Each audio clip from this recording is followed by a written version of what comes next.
Guys, this is going to be our very first attempt at using this new thing that Ms. Hardiman has learned how to use called Screencastify. So what this is going to do is hopefully, if I'm doing this right, you're seeing me in the corner, and then you're also seeing the slideshow that we're going to be working with as we note make on our lesson today.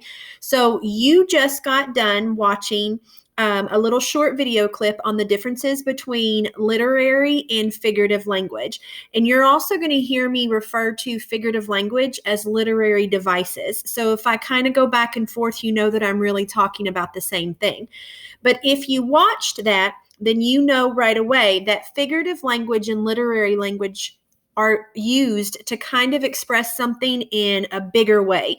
If you want to talk about it raining outside, if you want to be simplistic and you just want to get straight to the point, then you might just say, it's raining outside. But if you really want your reader, if you're writing something or you're writing lyrics to a song or lines in a poem, and you want the reader to know that it's not just raining, but it's pouring, then you might use a figurative language or a literary device and say something to the effect of, it's raining cats and dogs. And then that lets your reader know that it's not just raining, but it's really, really raining.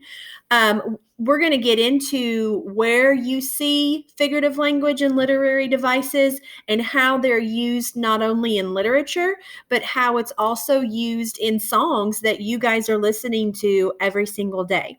Now, this is going to be something that we are going to do in 2 parts, maybe even 3 parts, because I don't want to overwhelm you and have too much all at one time. So what we're going to do is, as we view this slideshow, we're also going to do a little note making, almost like what we would do if we were at school and we had the slideshow on our overhead. So every now and again, what I'm going to do is I'm going to pause to give you time to do things, and then I'll have you pause to do things too. So hopefully you have accessible a sheet of paper or something that you can write with, and I'm going to show you on this sheet of paper what you are going to actually create to do the note-making activity. So I'm going to try to hold this in front of me, and I know that it's probably backwards. Maybe it isn't. I don't know. Like I said, I'm learning how to do this too. So you're going to make your own graphic organizer. If you can see what I've done here, I've just titled it Figurative Language. And I've said that it's the same thing as literary devices. I said AKA, which just means also known as.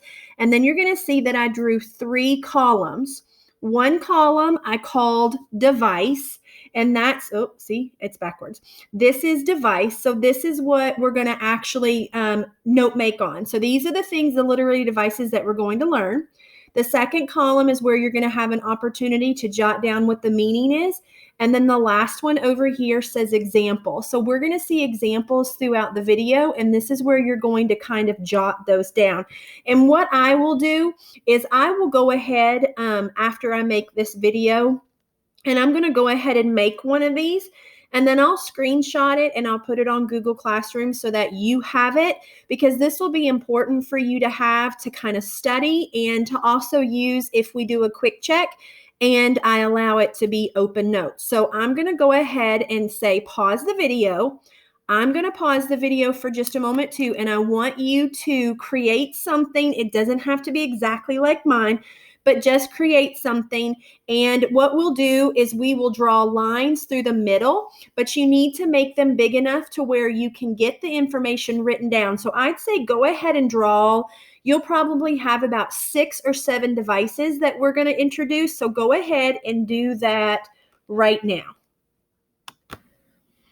All right, so I hope you had an opportunity to go ahead and get that organizer ready. And so now I want you to go ahead and just draw your attention to the other part of the screen, which is going to be the screen show, the slideshow that I have here.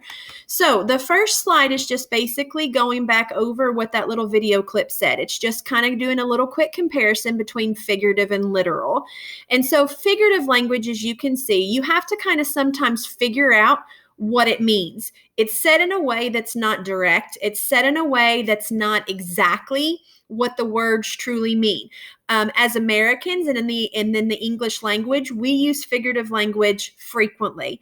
Other places, other nations, when they come to our country and they hear some of the things that we say, if they're not familiar with figurative language, it sometimes sounds kind of silly.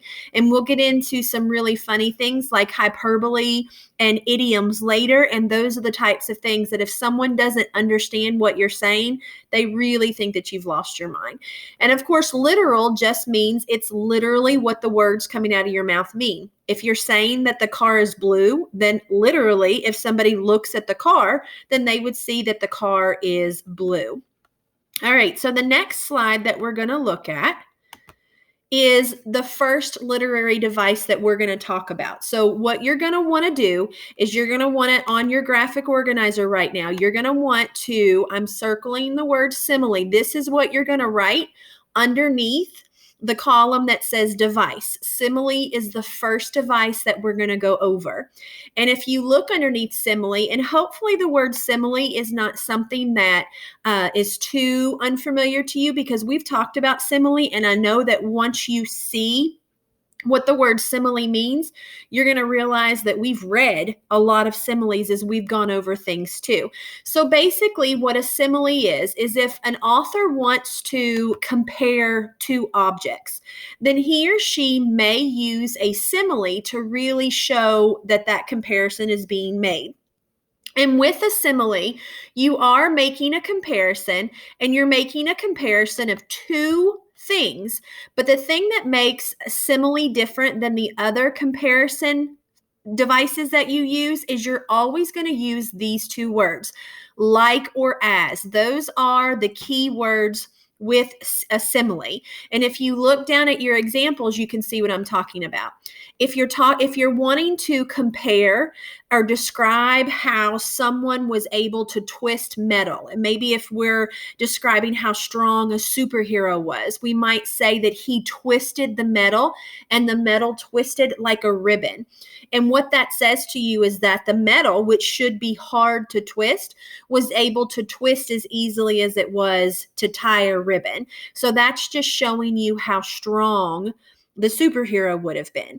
Or if you want to talk about how sweet someone is, then maybe you can say she's as sweet as candy. We all know that candy is sweet, so that gives you a benchmark to describe how sweet she is. So underneath your definition, you're going to want to make sure that you put comparison of two things, and you really need to understand that it's using like or as. And then as your example, go ahead and put both of these down, because then you have one example that's using like, and then you have one example using as. And I just want to remind you too that you're watching this video. This is not live. So at any time that you need to pause it to keep up, then please go ahead and do that. You're at liberty to do it whenever you want to. All right, so the next one that we're going to talk about is, just a kind of an important thing, and I need to erase the circle that I put up there so that it doesn't get confusing. But that is saying, here's an important reminder, and that's just what we talked about just a second ago. When you're using a simile, you have to have those words in there. You have to have like or as to show that you're actually making a comparison. If you don't have like or as, then you're just making a statement. So if we look like at this picture here and we say the man has a costume that is a pizza, that's a direct literal statement. But if you say the man is dressed up like a pizza, then you're taking what the man looks like and you are comparing him to a pizza. Okay, so that's just a little important reminder. All right, so our next device that we're going to talk about is metaphors. Now, metaphors and similes are usually used pretty side by side, and sometimes they can be easily confused. But if you remember what we just talked about with a simile, and that a simile has to have the words like or as, you'll see the difference right away. Now, whereas a simile says something is like something else. A metaphor makes something become something else. You are still comparing two things, and you're often comparing two things that are nothing alike, but you don't have the words like or as. So here's your examples. All the world is a stage. So if you are a person who's really theatrical or is always performing, then you really don't, what this metaphor is saying is that you don't have to have a stage, because you can sing, you can dance, you can perform anywhere, because the whole world is your stage. So they're comparing the world to a stage. Now, they're not saying the world is like a stage. They're saying that the world is a stage. Okay. Now, this one, I apologize for, men or dogs. I don't agree with that one completely. But this is taking men, and they're saying that men aren't like dogs. They're saying men are dogs. And that's not very nice. Definitely don't tell your brothers or your dad that one. All right, her heart is stone. So this would be maybe a way that we could compare an evil queen in a Disney movie. If she's heartless and she's cold, you think of a stone, and a stone, it doesn't move, it doesn't beat, it's just solid and it's cold. So if you say that her heart is a stone, then you kind of get the understanding that her heart, she's heartless, her heart is cold, her heart is hard, she's not loving. So you are, with a metaphor, you are making one object become another object. You might hear your mom say, my child is the apple of my eye. Or if someone is describing the eyes of someone that they're in love with, they can say their eyes are stars in the night sky. Kind of cheesy, but you kind of get what they're saying. So those are the two that we're going to do today. And I'm going to stop with those so that we can have some activities to practice similes and metaphors. And another thing that I'm going to do too is show you how similes and metaphors are used a lot in pop culture, especially with songs. And it's going to be funny because they're going to be songs that you sing and hear all the time, and you may know every lyric, but you never really looked at it through these eyes with looking for similes and metaphors. So I want to ask you to just make sure that you have the definition for metaphor and you have the definition for simile. You have your examples. Now, you don't have to use these examples. If you want to research your own or even come up with your own, that's fine, as long as you remember the difference.